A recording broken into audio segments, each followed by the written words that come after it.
Hi guys, follow me on Instagram to never ever miss any of my crazy updates. Alright, we're all set to go. First thing we're going to do is get into EV mode. EV mode unavailable, hybrid battery low. Now this is a big problem with this car, or any hybrid for that matter, especially the ones which are self-charging, because usually they don't have enough battery to be driven on pure EV mode.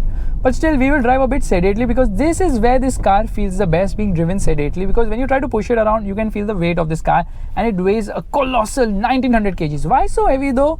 Well, firstly, it never hit the gym. Actually, the batteries are really very heavy. It's got two electric motors, one at the front, one at the rear, and that's the reason why it is all-wheel drive. The electric motor at the front is bigger. That's the reason why the power delivery is also more front bashed. Although this is an all-wheel drive, under heavy cornering, it does understeer quite a bit and has a lot of front-wheel drive characteristics as well. You feel like you're driving a front-wheel drive car. Plus, turning off traction control also doesn't help, because obviously it will send power to the rear wheels. Now, this engine, all of us know about it very well, because this is a 2.5 liter petrol engine which also powers the Toyota Camry Hybrid as well as the Lexus ES300H, which produces 155 horsepower from the engine alone and another 143 horsepower from the electric motors. But the combined output is not 300. The combined output is 197 horsepower, and the torque output is 210 Newton meters of torque. Now, hopefully we'll be able to charge the battery. Now, if you can notice this graph, the energy monitor, you see the engine is actually charging the battery. Okay, I'm applying brakes, so the wheels are actually charging the battery by regenerative braking, of course. But when you accelerate, you see that the engine is powering the wheels and the engine is also charging the battery. So this whole system works flawlessly well on this car. I don't know why there's so many creaks on a Lexus, which has done around, I think, 30,000-40,000 kilometers. So yeah, some amount of creaks, which is unexpected from a Lexus car. But why are we driving in mode right now?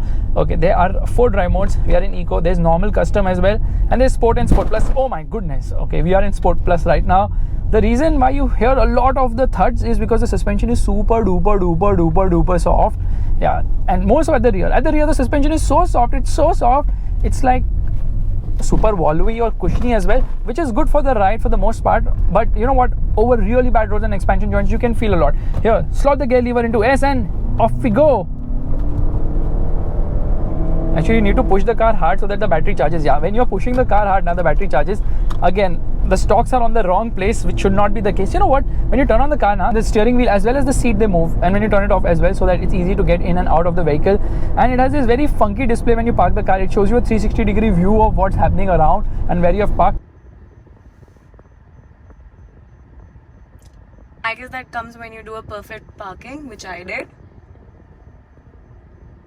Yeah, parking is perfect now. Look at this. Say thanks. Thanks? Who? Me. I parked it for you. Me. You can see who's there here. Plus, this infotainment screen also shows you a very nice welcome message. So plenty of tech, and this car also has this hands-free boot. So you just stand outside near the boot and the boot opens. So cool stuff, without a doubt. Now, when you're driving this car, you realize that the initial punch is massively awesome. Like, it really pulls hard and strong in the low end. That's thanks to the hybrid motor. Obviously, the engine and the battery work really well to give it good amount of punch lower down. And the punch is so sure-footed, there is no lag whatsoever. It instantly moves ahead.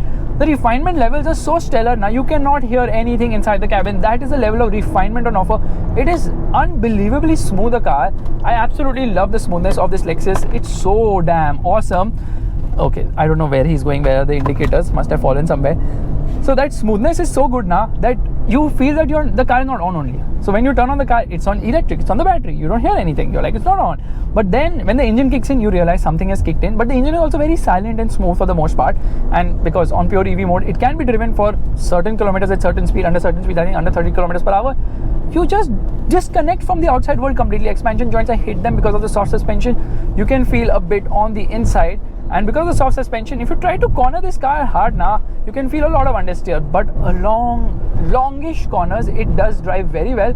Offers good amount of feel and feedback. The steering is fantastic beyond a doubt, because it's very sharp. It's light at low speeds, but weighs up brilliantly at higher speeds. You can feel the weight though, and that also results in body roll if you try to push the car hard and fast. Now this engine actually kind of struggles in the mid-range. Near the top end it struggles a lot. It's a 6-speed eCVT gearbox, and obviously it has the whine. 5000 RPM it starts its whine. It becomes quite vocal past 3000 RPM, very vocal near the 6000 RPM red line. So this car is best driven sedately. Now there's an F Sport variant as well which plays artificial sounds on the inside. Why would Lexus do that? Oh my god, because it's an F Sport, so it should sound like one, and that's the reason I hate that particular variant, because I don't want fake sounds. Even M5 has it. I hate it. You don't need fake sounds, but the fake sounds are the future. As and when the batteries come in, the fake sounds also accompany them, because then there's not going to be any sound from a car, and a car without sound is a car without a soul. So yes, when you want to get going quickly, you push it hard and you realize it continuously has that rubber band effect, especially in the top end of the rev range. Good thing is you can manually take control of the steps here, see, using the Tiptronic function, or also the steering mounted paddles, which is a good thing, but it doesn't swap ratios very fast. It does it very lethargically. It's like it's a Sunday. It takes its own freaking sweet time. I love the heads-up display showing me all that information, which is kind of cool. And I love the fact that in spite of this car being so softy, it still has a steering wheel which weighs up brilliantly well at higher speeds. I mean, it's sharp, it has feel, it has feedback, and you can actually push this car hard and fast as long as you can deal with the body roll it has to offer. In fact, even high-speed stability is fantastic. Yeah, remains glued to the road, remains glued to the track, and then you hit a pothole or a bad bump and then it wallows all over the place. That is the only issue, but for the most part I have nothing to complain about. In fact, let's do one thing. Let's apply the brakes. A little bit of nosedive under heavy braking. Brake pedal feel could have been a lot better, but we'll talk about that later. Here we are. We're going to turn off traction control off, revving the motor, revs till 2000 RPM.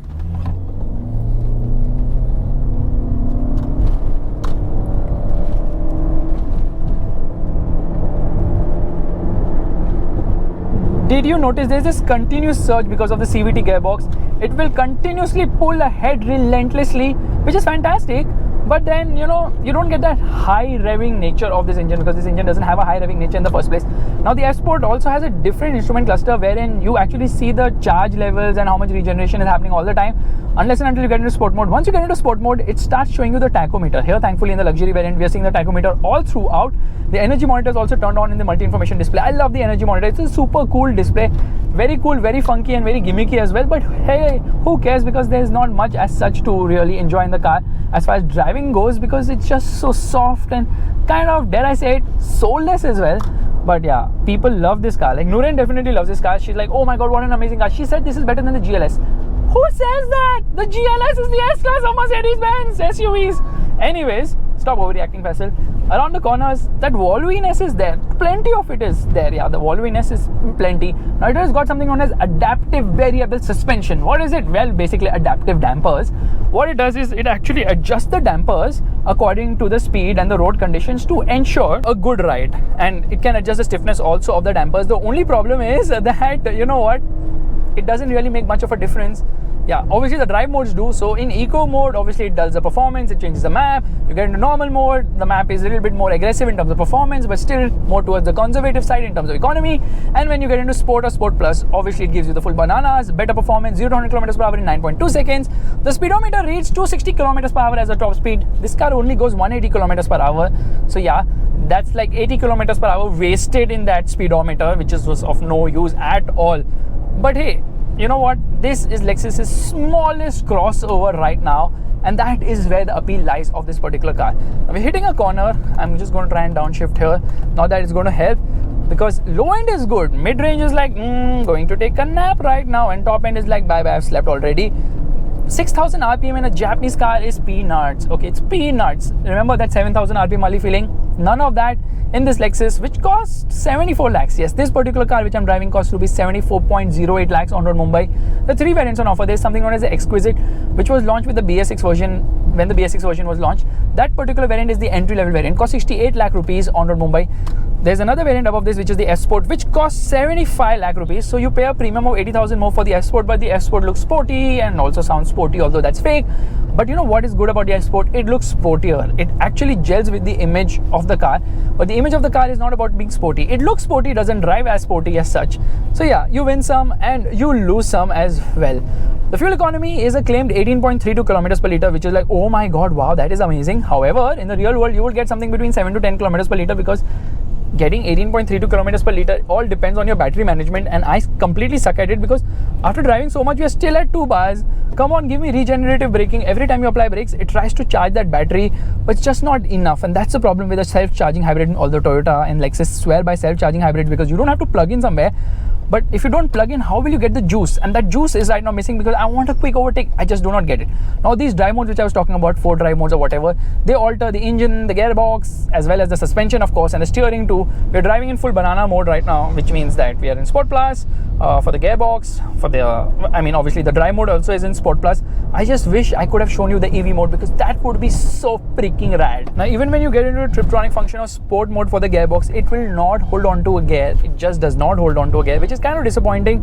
Now it also gets a generator, which is important to start the car as well as charge the batteries. But what is the real competitor of this car? There's the Audi Q5, which is discontinued, so we'll not talk about that. There's the Mercedes GLC, and of course a host of other cars including the BMW X3 which compete with this car. The only problem is this one only comes in a petrol hybrid format with only 210 Newton meters of torque, and the diesel powered competition from Germany just feels so much more punchy and economical as well, because no matter how hybrid you get, you still just cannot get the fuel economy of a diesel car and the fun and the torque rush and so many other things which you need to consider.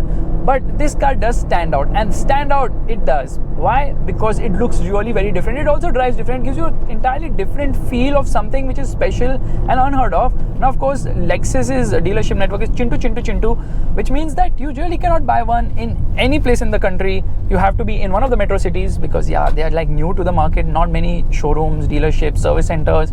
And although this is a CBU, I don't think that the cost of maintenance is going to be high. That's the reason why Lexus actually sells wherever it sells and whenever it sells. But still, Lexus does plan to opt for CKD. Local assembly will happen eventually because they already started with the ES, and they will eventually get to the NX as well for the same, because I think they are already announced the same, but I think because of the lockdown and all, it has got delayed. Now they are using their own parent company Toyota's manufacturing facility to do local assembly. Honestly, they're not selling many cars. It's not going to be much of a challenge to do local assembly for all of its cars in the Indian market. So guys, this is my vlog of the Lexus NX 300H. I think it's a fantastic car for those who like to experiment and stand out of the crowd. But if you're the conventional kind, probably the Mercedes GLC will still make a lot of sense for you. But if you want to stand out from the crowd and want something which makes you feel special and unique out on the road, then this Lexus definitely is something worth considering. Horn is okay, could have been better though. You know, when you do left foot on the brake, right foot on the accelerator, it's like, do not do that. That's completely wrong, but that's how launch control works in most of the cars. If you like this vlog, make sure to give it a thumbs up. That's a like button, and also subscribe to the channel. I will see you guys in the next video real soon. Bye-bye, take care. There's a corner coming ahead, soft suspension. Maybe I'll make it through. Bye-bye.